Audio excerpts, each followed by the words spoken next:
Olá, seja bem-vindo à nossa série de habilidades terapêuticas. Eu sou o Júlio Rafael, professor de terapias cognitivo-comportamentais, e hoje nós vamos falar sobre experimentos comportamentais. No primeiro vídeo, nós falamos sobre a habilidade de identificar e avaliar pensamentos. No segundo, sobre a habilidade de regulação emocional, como a gente pode identificar, nomear as nossas emoções e 6 estratégias que você pode utilizar para lidar com elas de uma forma mais adaptativa no seu dia a dia. E hoje nós vamos falar sobre experimentos comportamentais, experimentos ou testes comportamentais que são super necessários. É uma das habilidades talvez mais importantes durante o processo terapêutico para a mudança da nossa vida e que às vezes as pessoas enterram.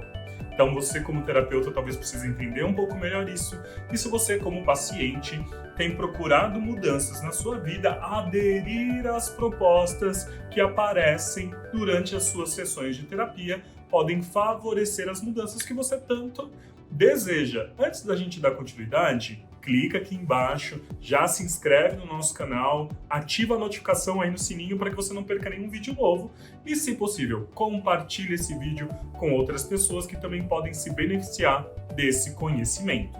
O que seriam os experimentos comportamentais, então?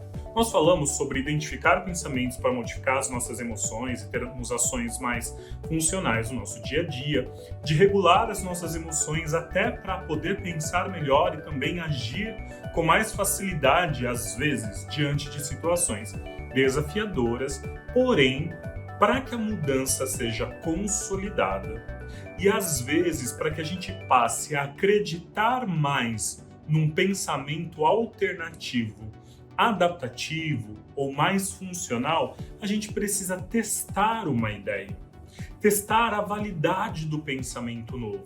Nem sempre é fácil de acreditar naquele pensamento alternativo, porque nós carregamos as nossas crenças durante anos e elas foram sendo reforçadas com acontecimentos na nossa história que fazem com que a gente ache que aquilo é uma verdade absoluta sobre nós. Se eu tenho um pensamento de que eu sou incompetente, eu posso contar para vocês uma história inteira baseadas em fatos que provam a minha incompetência. Por exemplo, eu parei de estudar no 2º ano do ensino médio, no meu primeiro episódio depressivo. Eu tive dificuldades no meu primeiro estágio. Eu fiquei 3 meses no primeiro estágio, depois eu não me adaptei, pedi para sair, então isso prova que eu sou incompetente. Eu posso selecionar dados da minha vida que comprovem aquele pensamento disfuncional que eu carrego, por exemplo, que eu sou incompetente. Para que eu possa testar um pensamento alternativo mais funcional, que seria: eu tenho habilidades e competências como qualquer outra pessoa e limitações como qualquer outra pessoa, esse é um pensamento alternativo mais adaptativo. Concordam comigo? Então, para que eu teste a validade deste pensamento, para que esse pensamento seja mais forte na minha vida, para que eu possa acreditar que eu tenho habilidades e competências como qualquer outra pessoa, além de ver as outras evidências que também provam que eu tenho habilidades e competências, eu preciso testar o pensamento novo. Eu preciso me engajar em atividades novas, de repente fazer um curso, me expor a uma prova, buscar um emprego novo, treinar habilidades de entrevista. Eu preciso de ações agora que permitam consolidar esse pensamento alternativo mais funcional. Por isso que quando a gente trabalha com uma abordagem baseada em evidências, a gente contraria uma crença comum aí a respeito tanto da psicoterapia ou o jeito de levar a vida, de que eu preciso acreditar para fazer. Que se o paciente não acreditar no tratamento, o tratamento não vai dar certo. Quando a gente trabalha com uma abordagem baseada em evidências, não é esse crédito que vai fazer com que algo funcione ou não. É a adesão àquela proposta. Então eu convido você a ser um cientista da própria vida. O que um cientista faz? Ele levanta uma hipótese sobre algo e vai testar aquela hipótese para ver se ele está certo ou está errado. Então, se eu digo o seguinte, se eu tentar bastante, talvez eu consiga aprender uma língua nova. Posso aprender inglês, posso aprender francês. Eu tenho um pensamento aqui que diz o contrário. Nossa, você jamais será capaz de aprender uma língua nova. Mas eu levanto uma hipótese, um pensamento alternativo mais funcional, que diz o seguinte: poxa, se eu treinar, se eu procurar um bom professor, se eu procurar bons vídeos na internet, se eu me dedicar pelo menos 30 minutos por dia, talvez eu consiga aprender inglês ou francês. Vamos testar essa hipótese? Então, mesmo sem acreditar muito que eu seja capaz, se eu fizer estas ações, é possível que eu contradiga o pensamento anterior e reforce o pensamento alternativo de que, se eu me dedicar, eu sou capaz de aprender.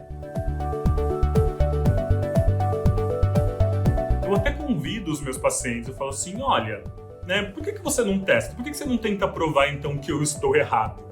Vai lá, testa isso que a gente está elaborando aqui, propondo na sessão, aquilo que eu estou te propondo na sessão, testa, vê o que acontece. Depois que você vê o que acontece, a gente avalia aqui se funcionou, se não funcionou, se você estava certo, se a proposta desse pensamento alternativo, ela se mostrou verdadeira. Júlio, me dá mais exemplos a respeito de quais testes comportamentais eu posso realizar.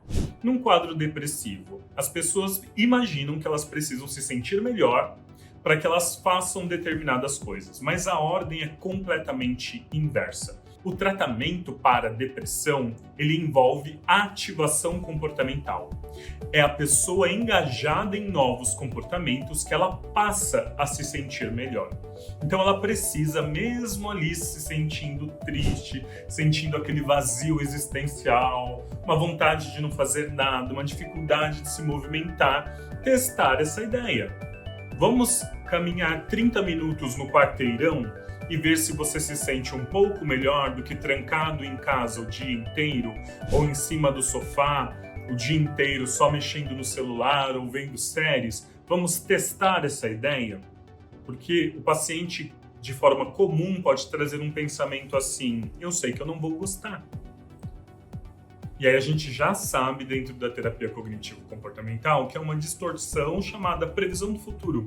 Eu não tenho como ter certeza sobre algo sem antes realizar aquela ação, mesmo com base nas minhas experiências anteriores.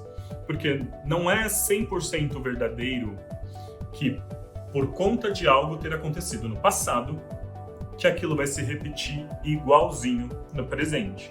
Então eu posso testar para ver se alguma coisa diferente acontece. Então eu estou propondo um teste comportamental para modificação de emoções. Vou fazer coisas novas para ver se eu me sinto de uma forma diferente. Eu posso fazer um teste comportamental para desenvolver habilidades de socialização. Então, na ansiedade social, por exemplo, me expor a ir à academia, me expor a fazer uma pergunta numa sala de aula, me expor a caminhar até um local público onde eu posso ser observado pelas pessoas, se isso de alguma forma me gera ansiedade. Então eu vou testar essa hipótese de que, nossa, eu não toleraria as pessoas me olhando, seria algo difícil demais. Vamos ver o quanto de ansiedade que sobe e quanto tempo demora para essa ansiedade diminuir, se realmente vai ser algo terrível e insuportável. A gente está testando, o pensamento da catastrofização, tentando descatastrofizar, fazer o paciente perceber que, por mais que uma situação seja incômoda, ela pode ser tolerada se eu tiver um objetivo que para mim é relevante, é forte. Eu posso fazer testes comportamentais de comunicação diferente nas relações. Então eu posso treinar uma fala nova, com o meu parceiro, a minha parceira. Eu posso testar um momento novo de tentar fazer uma atividade física. Eu posso testar, falar comigo internamente de forma diferente, em vez de eu me tratar de uma maneira muito dura e ríspida quando eu cometo um erro, uma falha. O que aconteceria comigo se eu me tratasse de uma forma mais gentil, mais compassiva, já que eu acho que eu tenho que me tratar sempre com dureza para poder mudar de comportamento? Vamos testar o efeito disso na nossa vida, né? Deixa eu testar isso na minha vida. Olha, um ponto importante de qualquer processo terapêutico ou de uma mudança real na nossa vida é agir de forma diferente. E os testes ou experimentos comportamentais em comum ali com o seu terapeuta, te ajudando a avaliar se algo deu certo ou não, por que uma tentativa não deu tão certo assim, rever o plano, tentar algo novo, tudo isso é estabelecido dentro da sessão e olha, é um dos processos mais transformadores. Eu não preciso que você acredite, eu preciso que você teste. Vai lá, teste e vê o que acontece. Depois que a gente tiver tentado e avaliado várias coisas, a gente pode escolher o que mais funcionou para você. Diz para mim aqui nos comentários se fez sentido tudo isso que eu coloquei aqui. Eu sei que é difícil, mas é possível realizar mudanças se você estiver disposto a tentar coisas novas, tá bom? Um abraço e até a próxima!